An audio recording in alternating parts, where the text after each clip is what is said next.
저기 그냥 들으시는 것보다 저 같이 함께 저 보시라고 저희 시나리오 좀 제출 좀 해드리겠습니다. 재판부 참조하시라고요. 아, 참고 자료 내시는 건 문제 없을 것 참고 같습니다. 자료는 아닙니다. 그냥 시나리오인데 저희 시나리오? 얘기할 건데 그걸 혹시 이렇게 아, 네, 보시면 괜찮습니다. 네. 예.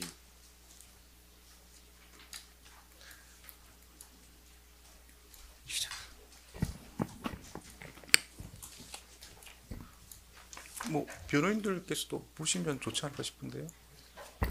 정식 그 참고 자료나 뭐 서증 이런 것들이 아니라서 네네. 그냥 재판부께서 그냥 참조하시라는 그냥 말 그대로. 아, 그럼 이걸 예, 그런- 기록에 안 남겨도 되는 겁니까? 예, 맞습니다. 그러면 이거 한 분은 드릴 테니까 변호인께서 한번 보시고 일단 뭐 보시고 그냥 폐기하는 걸로 그렇게 정리하겠습니다. 뭐 변호인께서 그렇게 하는 데는 특별히 이의가 없으신가요? 네, 이의가 없으신 걸로 알고 예. 그냥 참고하고 폐기하는 걸로 하겠습니다. 그리고 이의가 있으면 바로 말씀하십시오. 네, 네, 진행하시죠. 네, 최상목 그 경제부총리 겸 기획재정부 장관에 대한 수사기관 조서에 대한 대해서 피고인 측에서 증거 동의한 조서들에 대해서 서증 조사를 실시하겠습니다.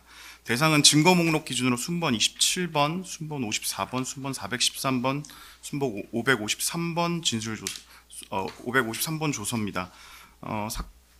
사건의 이해도를 높이기 위해 그 대통령실 CCTV를 재생하면서 함께 해당 부분에 대한 조서의 요지를 고지하는 방식으로 진행하려고 합니다.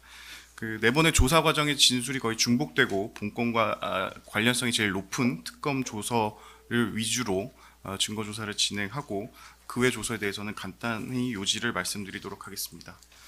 먼저 대통령실 도착 경위 부분입니다. 순번 553번 19,319쪽 통화 내용입니다. 지금 보시는 부분이 2024년 12월 3일 21시 33분경부터 22시 31분경 최상목 장관의 휴대전화 통화 내역 화면입니다.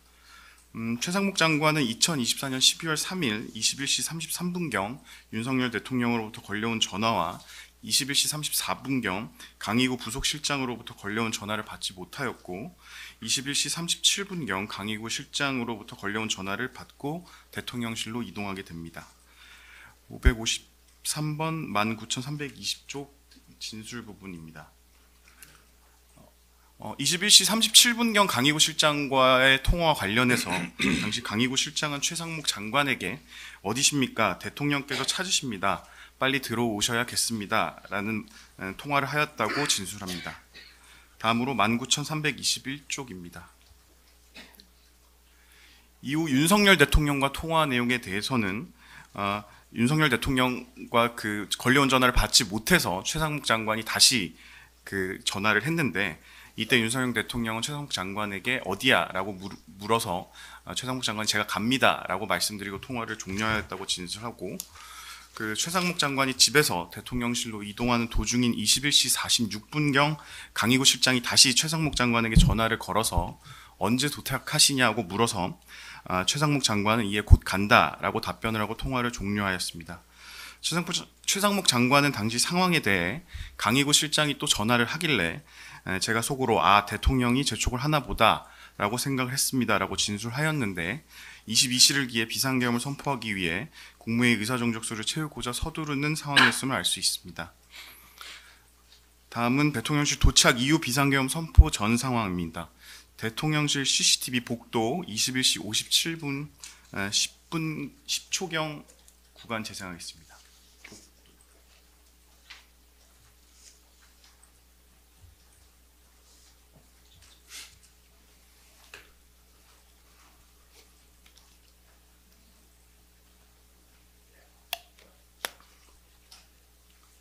21시 57분 10초입니다.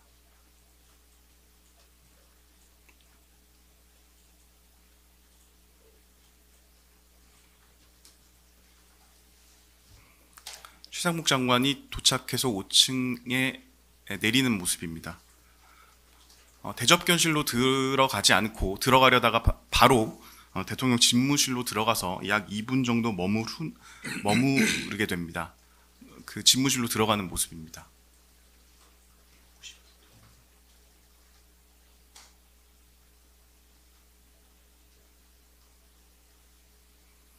네, 최상목 장관이 대통령 집무실에서 나와 대접견실로 들어가는 모습입니다.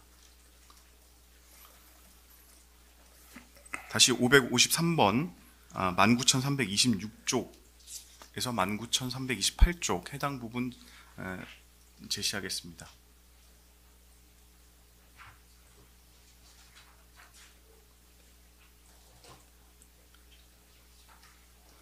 네, 해당 부분에 대해서 최상목 장관은 그 CCTV 제시 전까지는 바로 대접견실로 들어간 것으로 기억을 하고 있었는데 CCTV를 보고 나서는 이제 들어간 기억이 없다는 취지로 진술하고 있습니다. 다음 페이지. 네, 이에 대해서도 CCTV를 봤으니까 제가 들어간 것은 맞는데 기억이 없다고 진술했습니다. 다음 페이지.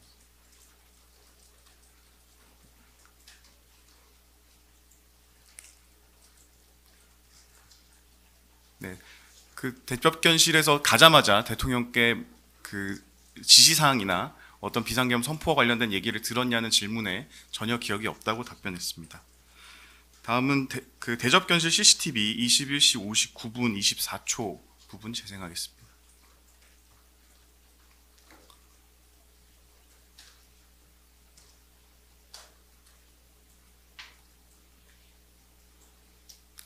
네, 최상목 장관이 집무실에서 나와 대접견실로 입실하는 모습입니다. 최상목 장관은 대접견실에서 당시 먼저 와 있던 조태열 장관 왼쪽 편에 앉고 윤석열 대통령이 집무실에서 대접견실로 나와 무엇인가를 이야기한 후 다시 대접견실로 들어가게 됩니다.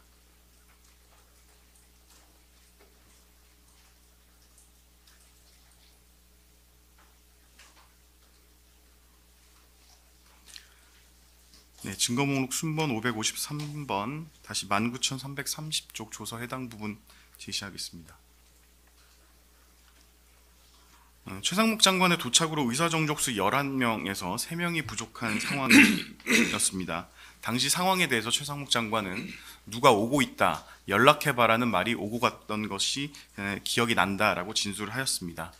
또한 비상계엄 선포 이후 그 누군가로부터 참석자들 서명해라라는 말을 들었고 그제서야 당시 상황이 이게 머릿수를 채우려는 거였구나라는 생각을 하기는 했습니다라고 진술하였습니다.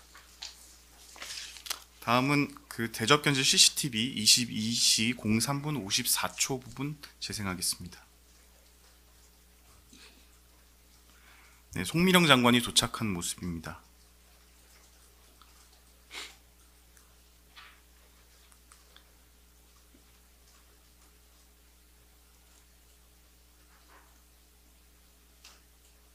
네, 송미령 장관 도착 이후 22시 04분경 대통령과 피고인이 대통령 집무실에서 대접견실로 나옵니다. 대접견실 주출입문으로 이후 김용영 장관이 들어오고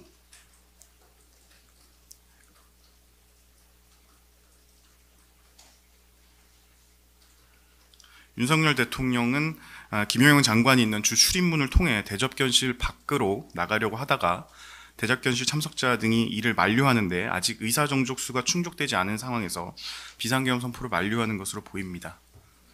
네, 다시 조서 제시하겠습니다. 553번 19,331쪽입니다. 이에 대해 최상목 장관은 당시 아직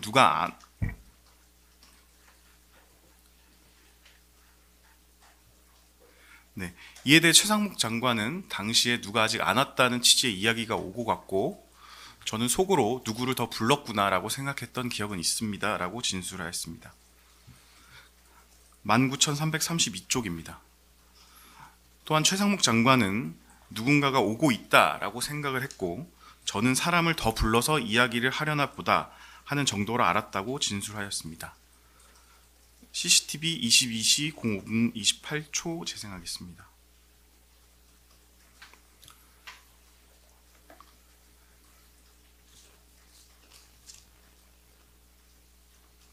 대접견실을 나가려다 되돌아온 윤석열 대통령을 향해 최상목 장관과 조태열 장관이 자리에서 일어나 무엇인가를 말하는 모습입니다.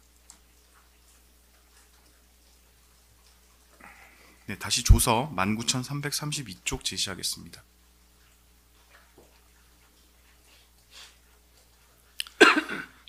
당시 상황에 대해 최상목 장관은 이것은 절대 안 됩니다. 대통령님 재고해 주십시오라고 말을 했고 조태열 장관님도 재고해 주십시오라고 했던 것으로 기억합니다라고 진술하였습니다. 그리고 당시에 박성재 장관님도 외교와 경제가 걱정이 많습니다라고 말씀을 하신 것은 기억이 납니다라고 진술하였습니다. 19,333쪽 제시하겠습니다. 한편 최상목 장관은 당시 피고인에 대해 총리님께서 대통령께 무슨 말씀을 하시지는 않았던 것 같습니다라고 진술하고